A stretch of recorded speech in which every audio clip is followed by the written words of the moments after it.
In this episode of Getting Geeky with Game Relief, I sit down with Vincent to talk all about LunaTix, Star Trackers, Solar System, and Lunar Landing, a new game on Kickstarter. Speaking of that, this episode is actually proudly powered by LunaTix, Star Tracker, Solar System, Lunar Lander. It's an educational and strategic board game that combines real astronomy and historical space navigation and contains a real star map. And this project will be on Kickstarter for 37 more days, going through Monday, the 18th of February, so check out LunaTix Star Trackers. This episode of Getting Geeky with Game Relief is also proudly being powered by Fantasy Cartography 100 Plus Modular Dungeon Rooms. It's the biggest fantasy map aid so far, Modular Rooms Part 2. And this project will be on Kickstarter for 9 more days. Remember, if you are following along, there is a special gift that backers will get that listen to Getting Geeky with Game Relief. You can go back and listen to our episode to find out how to do that. We had him on our last show, or his proxy, shall I say. I was interviewed by my daughter. She acted as Game Relief. I was Steve. Go back and listen if you haven't. This episode of Getting Geeky with Game Relief is also proudly being powered by Syther Gaming and their new game, Overbattle, the all-war tabletop space warfare 4X refined game, which will be launching to Kickstarter on the 19th of March. Go to their pinned post on their Facebook page to sign up, and you'll get reminders, exclusives, and discount codes.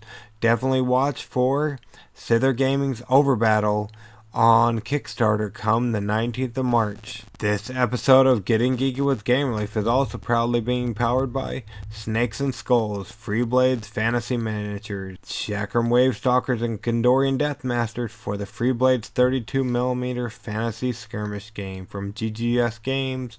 They reached their goal and there's still 10 days to go to get in on the fun of this, so definitely check out Snakes and Skulls, Freeblades Fantasy Miniatures.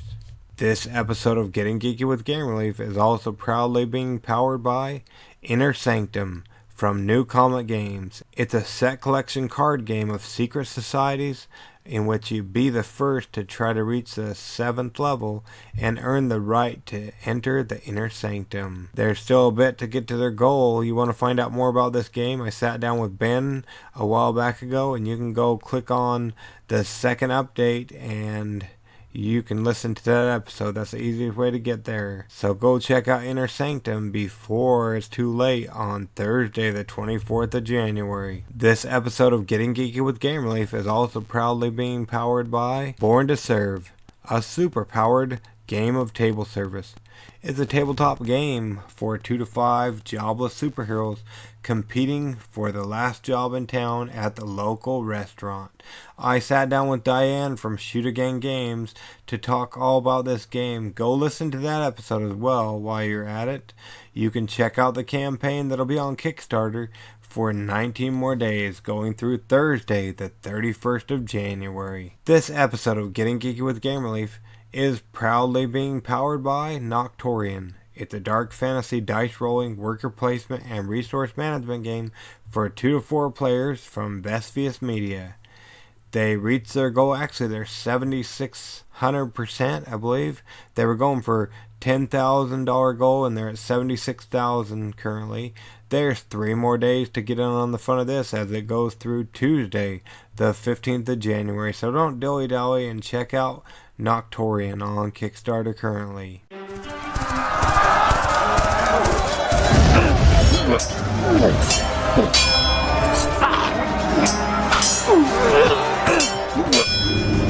Getting Geeky with Gamer Leaf, the podcast in which one man strives to level up his geekhood and helping you do the same, one battle at a time. Now, let's get geeky with Gamer Leaf.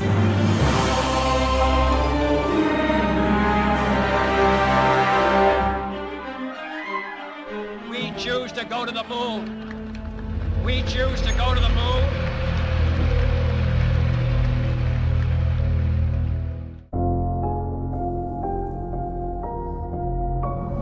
Will you be the first to go? The sun sets, and the seasons change. Define your horizons. A new moon appears. So choose your actions carefully.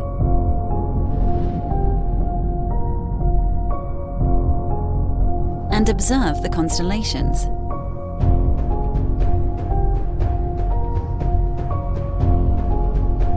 While traveling, learn to navigate. Take the car. Fly and see the world. Seek the best places to observe. Play the board game LunaTix. And observe the starry sky like our observatory has done for more than a century.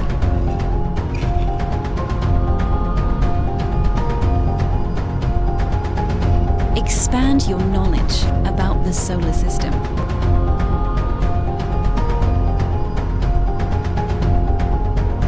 Until you take that big leap of faith in your knowledge.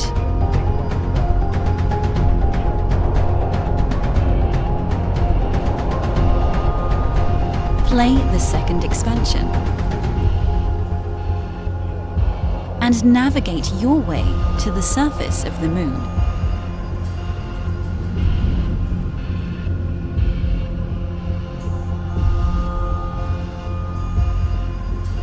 LunaTix. Follow the stars.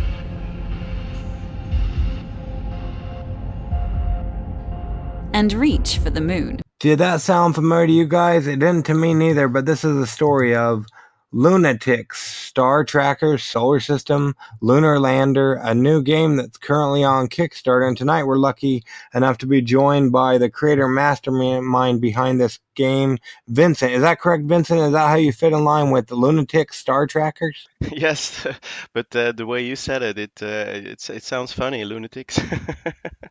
Yeah, but it sounds a little bit funny. I really like the name of the game. I've never seen something like that. And then I like the Kickstarter video. But before we dive into all of that, Vincent, let's rewind a little bit if we could. How did you get into playing tabletop board games? Well, of course, at a young age, as a kid, I started to play the classic games like a chess game and Clue and Strategio and all the old games that I inherited from my father. Well, my father is not a real gamer, but nevertheless.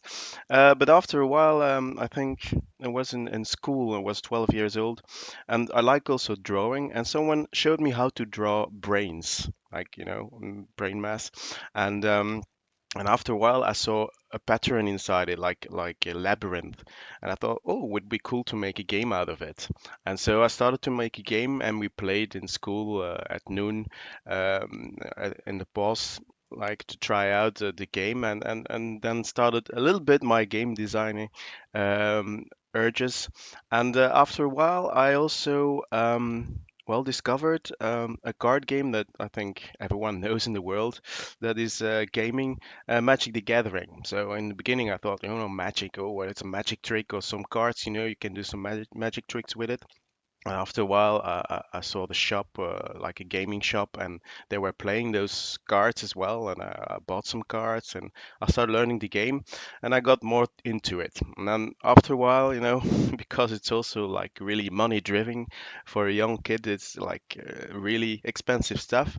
But then I also discovered Legends of the Five Rings. I think it's in the 90s, something like that, in the beginning of the collecting card gaming. And after that, well, I also discovered there were board games, but and then also with dice and everything. I think Dragon Dice and in the 90s, but I wasn't really diving into the board gaming industry as it is now because it wasn't that fast. I think in the beginning it was really collectible card games and everything. And I think at a later age, I think in my 20s, then I started to discover some board games. And I lived also in China for 5 years, so I was alienated from the Western civilized world. But when I came back, I don't know, some friends invited me, and I started playing Magic again. And then at the time, I thought, with buying one Magic card, I can just buy an entire board game, and in the board game is more fun, I think, because it's less competitive and more social event. And then I started really board gaming. That's not a long time ago. I think it's like maybe 6 or 7 years ago that I really started to appreciate board gaming. Well, there you go. When you first heard about Magic the Gathering, were you disappointed when you found out they weren't really magic tricks that you could do with the cards? Well, at first there was, but there were so many different, artworks on it. It kept me busy, looking at the artwork because I also like drawing. Um, but I was a bit disappointed that there were no magic tricks. But the game mechanics was a bit like a sort of magic once I get to know the game, so that really helped. That's good. Yeah, did you bring your dad into gaming yet? No, he hates gaming, so I gave up. Oh, well, there you go. But it sounds like you stuck around with it. And what are you currently playing these days? Well, a lot of games, in my top, they're like, yeah, of course, because I'm also an astronomer, like Terraforming Mars is, of course, also one of the top games.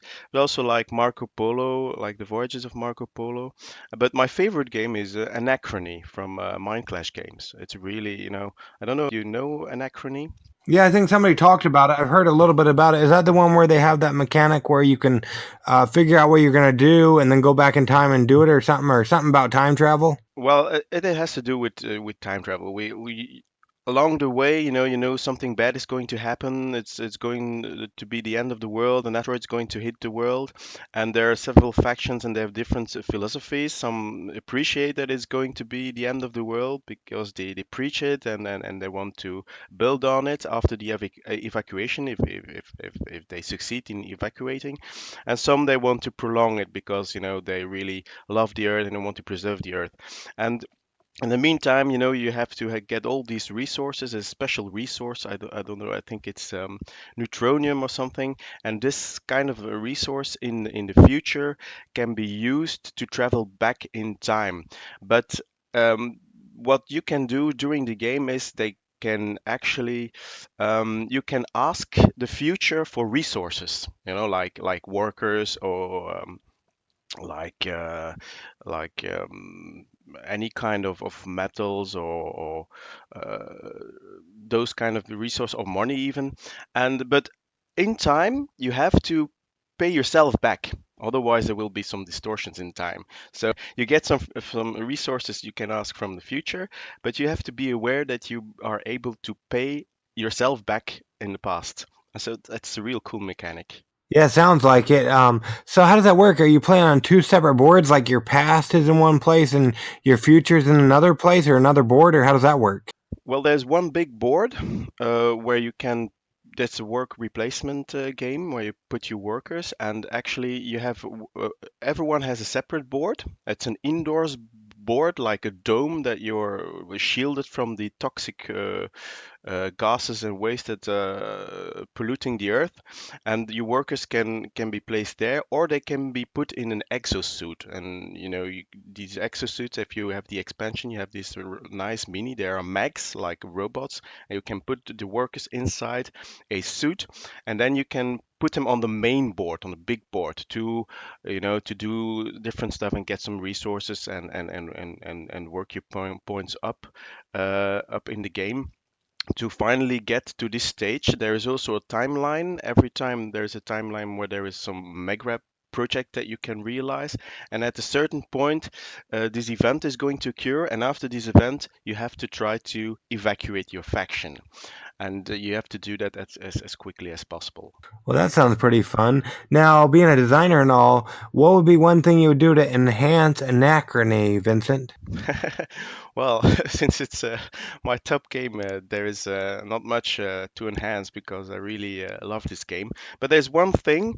I think one of the modular boards, there is some kind of expansion that you can include in the game. There are several kinds of expansion, but one expansion is where you can go on an adventure. You can send your worker in a mag, a customized mag even, and go out in an adventure where you have to draw cars and try to, realize or fight your way through the adventure. But that board, if you can do it constantly and every time, you get stronger and stronger, and after a while, it's just a point grabbing section, and then the rest of the game is irrelevant, and I think it destroys a bit the game. And I would, try to put some rules or house rules that that there's a limit on when you can do adventures. Otherwise, once you get so strong, the adventures don't mean a real thing. They're not really, and it's just free point grabbing. So does your gaming group let you come up with house rules for that game? Yeah, I think if I pay that module again with the game, I would put a house rule because it destroyed. Because I already played it like twice with a full house group, like 4 players, and the one who is going there first and get all the upgrades after a while, he's just there for point grabbing, and so there's no fun in it. Oh boy, yeah, you want games to be fun, so that'd be good.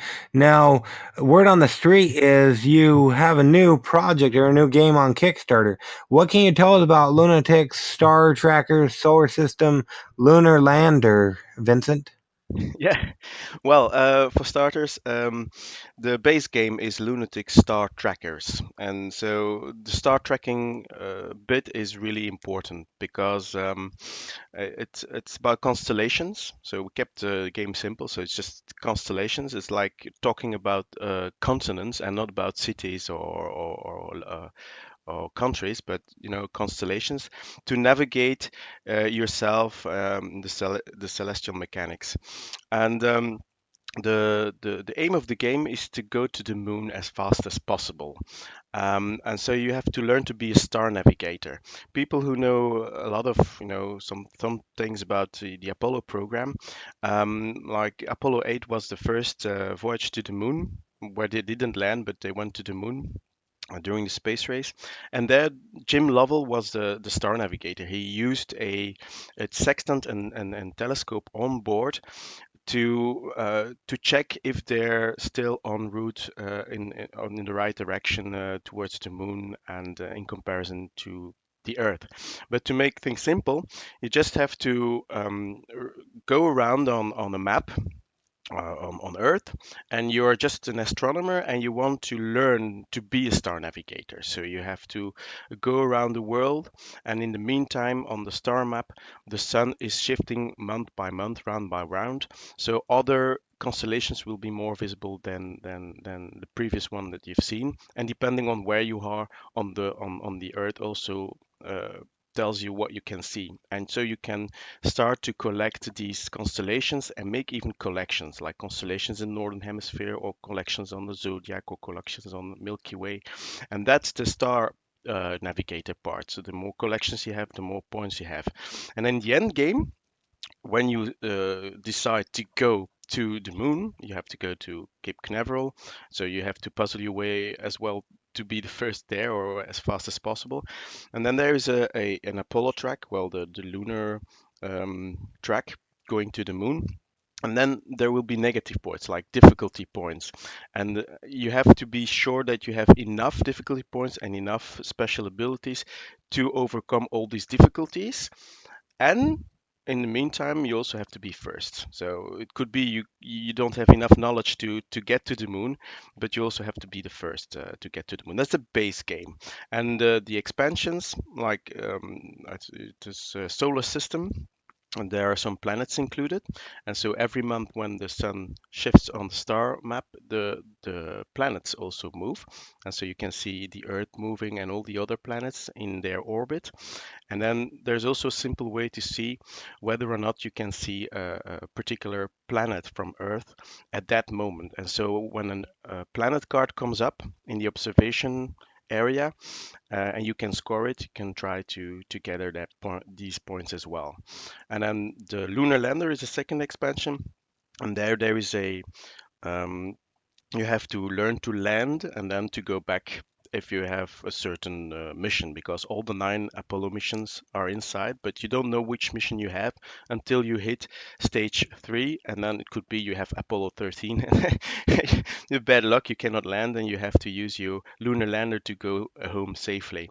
And but when you have to land, there are two things you have to take in account. It's just an altimeter to see how high you are from the moon, and there's an inclination. It's just which orbit you make around the moon, and you have to combine them. So you have to land on the right spot when your altimeter is how high you are is hits 0. And if you do that perfectly in combination with some maneuver cards where you have to activate your cards and spend fuel. And so you have to keep track of your fuel and keep track of where you are on the moon. And afterwards you have to go back. But that's an add-on, of course. The base game is just going around the Earth, try to get to score observation cards of the moon and the constellations, get enough points, and then head as fast as you can to the launch pad and be the first to the moon. Oh, okay, it sounds pretty fun. If we, per se, me and you sat down to play LunaTix Star Trackers, how would my turn look, Vincent? Well, there are like 3 steps for everyone. Like there's one round and there is a first player. And the first player normally in the beginning of the round shifts the sun 1 month further and also takes a pick for the first action. So you have the eclectic step is just to define the first player and to set everything up. And then the first player is just choosing an action. There are like 4 actions. You can travel around, you can observe a card that is in the observation area, or you can keep a card, or you can try to score a card that you have kept in a previous round that you are planning actually. And these 4 actions, they are available in 4 weeks. They're like new moon, first quarter, full moon, and last quarter. So there are like 4 areas where you can choose one of these 4 actions. You put your astronomer or your meeple on the action, and the next player is going to choose an action, but has to choose another area. So if, for instance, the first player has put action on this on the first quarter, he has on the second week, he has to choose one of the other weeks. And then that's why we have always another first player, because he has the first pick. And then if everyone has planned their action, then the actions are resolved in chronological order from new moon to last quarter. And then a new round begins. And that's the way you try to score your points. And in the meantime, when you do your action, you have to just verify if you can observe a certain constellation or a certain moon phase. Okay, so that's pretty cool. That's awesome. And whoever gets to the moon first wins as well. Yeah, that's the idea, because we think that observing and collecting points is not well, there are so many games. It just you collect points and points, and then someone has so many points that you can just stop the game because he's going to win. And now you can even even if you don't have enough knowledge, you can still you know be the first to the launch pad and have this luck. You just you push your luck. In the end game, you just push your luck. Normally, the more knowledge you gather, the more points you get it, the more it's probable that you get to the moon. But sometimes you just have to launch regardless, and that keeps at the end game will be always exciting. Okay, awesome. Now, during play testing of LunaTix, was there ever anything you had to cut out of the game because it just wouldn't work? Yes. Well, we are still playtesting the mini games, because I forget to mention that there are also mini games. Like there are different concepts in the games that are real life bound to astronomy, And we also want to use the mini games for in schools. There's a colleague who is working on mini games. We have like five mini games. One is about day and night, one is about continents, and one is about moon phases, one is about planets. And there's like integrated into a lesson, and then they can play for 15 minutes. The kids can play the game and learn the concepts separately, because too many concepts in one time, it's maybe too much. But of course, if you play the original game entirely, it's a more mature game, and it's more made for gamers then. But during the testing, well, to be honest, first I made a much bigger game, just with and it was about the university, and you have to get, a grade, a master degree, and then you have to doctorate, and then you can do a lot of missions, even as an astronaut or as an astronomer. It was too clunky, and so I've tested this game, and I draw all the best things and try to make it available for all ages. And then LunaTix was actually, the outcome of it. But during LunaTix, during playing Unitix, we saw that although it is simple for us because we know astronomy, people who are playing the game, they needed some observation aids. We added the daylight cards, and we added some simple mechanics like those of the lunar phases. Just the moon has to align with the right lunar phase on the board, and then for the constellations, it just has to line up on the place on the board. So most of the mechanics, there was to make it like accessible to the public. We did a lot of it, and also some hidden agendas. Of course, there are a lot of modules that we added for the players, but they are omitted for schools, of course. But for the players, like hidden agendas for different factions, the factions are actually continents, and then you can choose a sort of quest for yourself. That's a hidden agenda. One of these hidden agendas, I think, is for North America. It's called Spying the World, and you have to visit all the continents. But we included Antarctica in the beginning, and we saw it was undoable. So if you are spying the world, you have to spy you have to been to all the continents except for Antarctica, and then it was really playable. So during testing, we saw what is doable, what is not doable, and also like every continent has its own um, say ability, and the stronger their ability, the more difficult their hidden agenda would be. So just to balance out in the gameplay. Okay, so that's awesome. And how did you know when the game was ready to come to Kickstarter? That's a difficult question because we had a deadline as well, and that was one of the things that we had to cope with is that this year is the 100th anniversary of the International Astronomical Union. They exist for 100 years. I don't know if you know what they are, but it's a group worldwide of scientists and of astronomers. Well, they're also scientists, of course, but there are other scientists as well involved, and they are actually coming together to name heavenly bodies like dwarf planets or stars, or just to give the naming, and also to look at what has to be done in the area of astronomy. What kind of space telescopes they or what kind of um, projects that are submitted worldwide are interesting to focus on, and also areas for educations, where they need to invest into education and everything. And that's the International Astronomical Union. On the other hand, we have the 50th anniversary of the first Apollo landing in July, and that's also this year from Apollo 11. And so, since our game is covering astronomy and space flight, we wanted to, have the game ready in the summer. So that's also like really tight. For us, it's the first time that we are actually putting a game on Kickstarter. I think we have most things right, and the gameplay is cool. We also noticed that there was a lot of interest in Spiel. Um, People who sought out the game, they really love the game mechanics. The only thing that we still have to do, I think, is hire illustrator to to streak everything out and make one whole of the game. But the game itself, it's pretty sleek and really smooth. It plays really smooth and fast.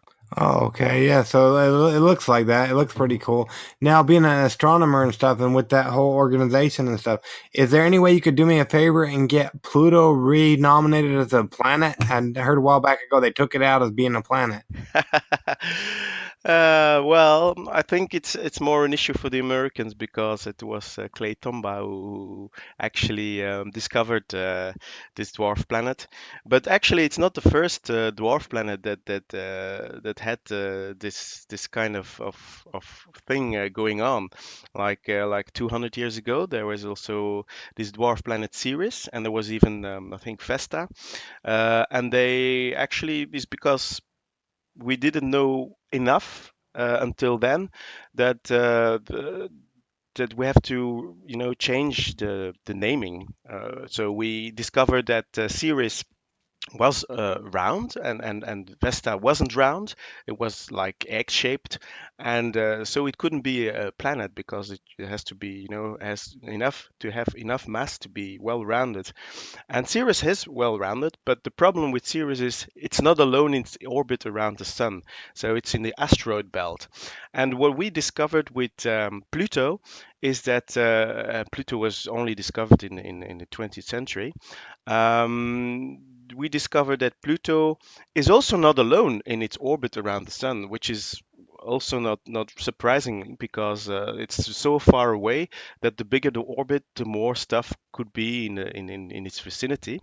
And there are a lot of other dwarf planets that have been found that are even might be even bigger than Pluto, like Eris and everything.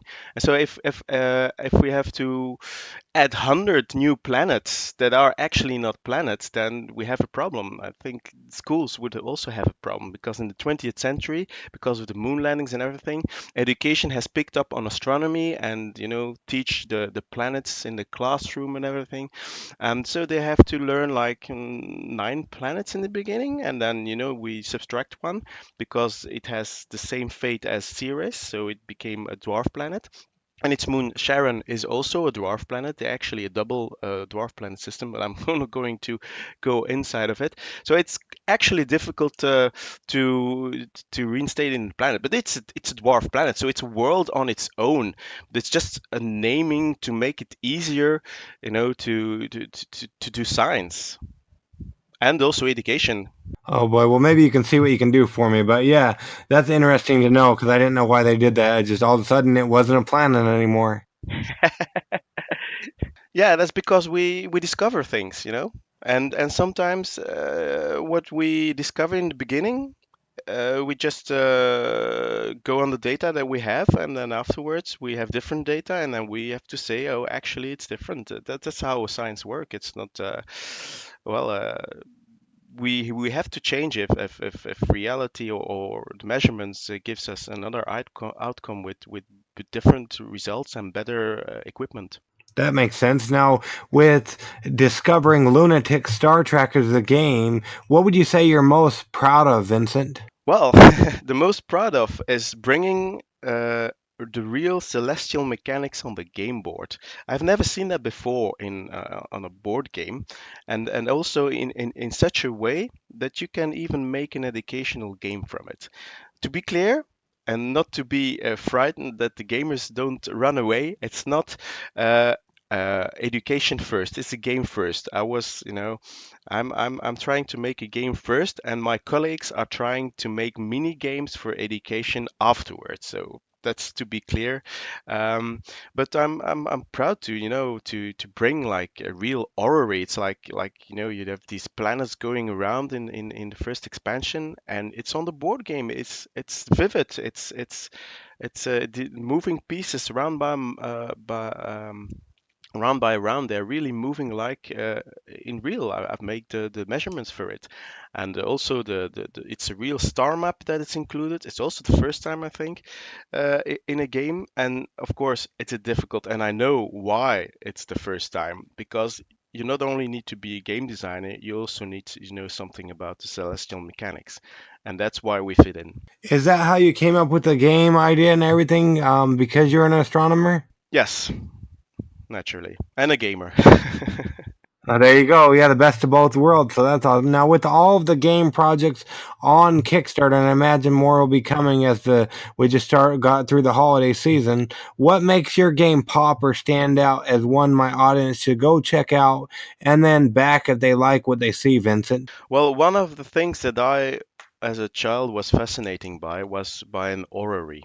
That's the when you this is the device where you have these planets going around with all these cogs that are turning around, and it's a sort of clock, but it's a natural clock, and you can see all the planets turning around. I was fascinated by it. If you're fascinated by that as well, you can see it on the board game. We have these magnificent, sleek, stylish miniature planets that are made for designed by Jeff McDowell, and also these miniatures of the command service module and the lunar module. We even made it so that we can uh, piece the sections together, like the lunar module fits on the command service module, and even the lunar module exists in two parts. You have the ascent stage and the descent stage, and just look at it, it's really cool. And if you look at these minis and you are a fan of astronomy and of space flight, and you want real science on your board while having fun playing a game, you have to check out LunaTix. Well, there you have it, and we'll make sure we leave all the links in the show notes. It looks like a pretty stellar game from what I can see here. Yeah, it is stellar. Well, there we go. Awesome. Now, Minus coming over there to, you said you're in Belgium? Yes, we are. My, Minus coming over there to Belgium to stalk you personally. How would people go about keeping up with you and what you have going on with LunaTix and other games that you might have in the future? Other games. Well, I have some ideas, because I also have an idea for a weather game and everything, but that is so far off. We still have to get this game going. So if not through crowdfunding, some other means. But we are still campaigning, and still, I think it's still 40 days to go. So we still have time, and we have like 400 followers. I don't know what they're waiting for, but we are going to try to reel them in, of course. And you can follow us on the website. There's a website. I presume you're going to put it on your website as well. Yeah, I'll leave all the links in the show notes so they can go ahead and click on over. The best way to communicate with me is with Kickstarter, because I have to take track. I have to track everything that is going on Kickstarter. People asking questions, and also people backing, trying to thank them and ask them if they have any needs. Furthermore, and also on the Facebook page of LunaTix, you can have a look there. But most of the times, if you want to really see what's happening now, the Kickstarter is the best place. And if you want to check out other stuff, maybe the Facebook page would be a good place to go. Another a good place to go and to try out the base game is Tabletopia. So Tabletopia is an area where there's a sandbox area where you can play different kinds of tabletop games, and ours is on it as well. So if you're well versed in using Tabletopia, it's not difficult to go and try our game there.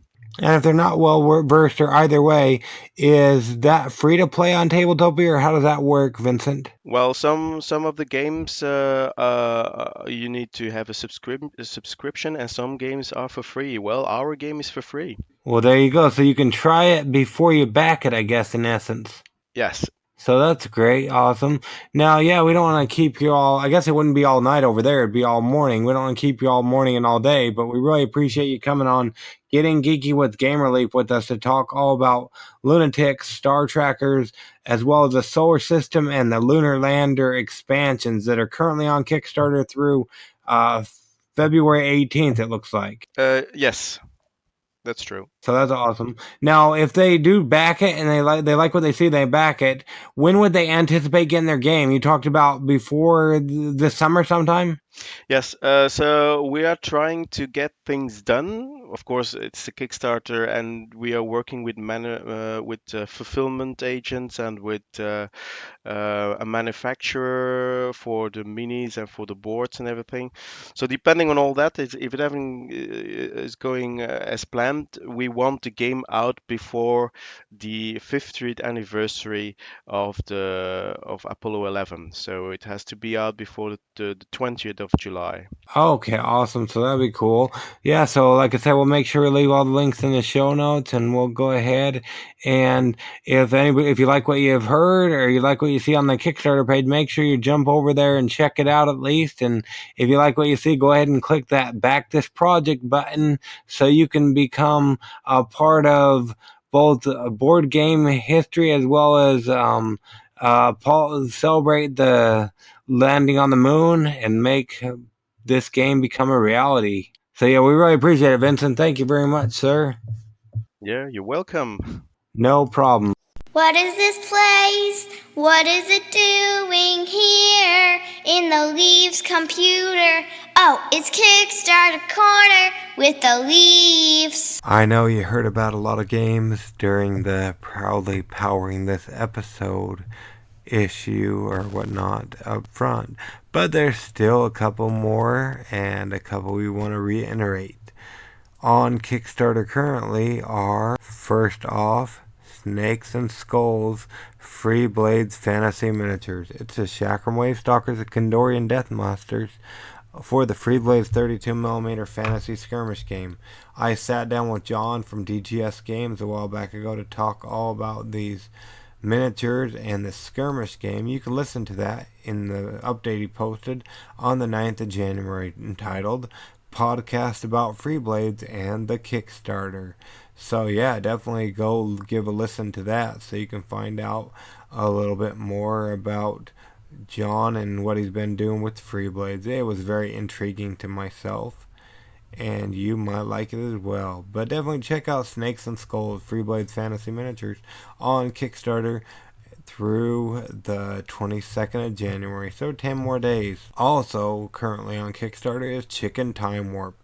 It's a time travel card game in which chicken scientists fight over who gets to escape an endless time vortex. From Jesse Harding. They did reach their funding goal. Heck, they're almost $3,000 above it with 5 more days to go. They reached it on the 1st of January, so there's still a little bit more time. So if you like Back to the Future and you like chickens or anything like that, and you like card games, definitely check out Chicken Time Warp. I know we did. And then last but not least, did you catch my last episode of Getting Geeky with Game Relief? You didn't? Well, you should definitely go back and listen. We'll wait for you. Awesome. What did you think? I really liked it that Princess Leaf took the time to sit down with myself as I was masquerading as Steve to tell you all about fantasy cartography 100 plus modular dungeon rooms that'll be on Kickstarter for 9 more days going through the 21st of January.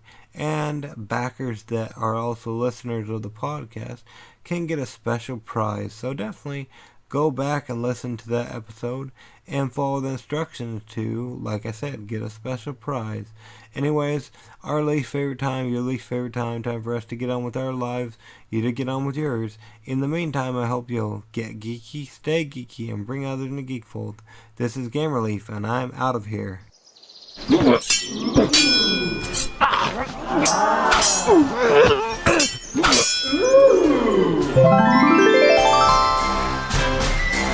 Gamer Leaf levels up. Tune in next week to see if Gamer Leaf's luck holds up.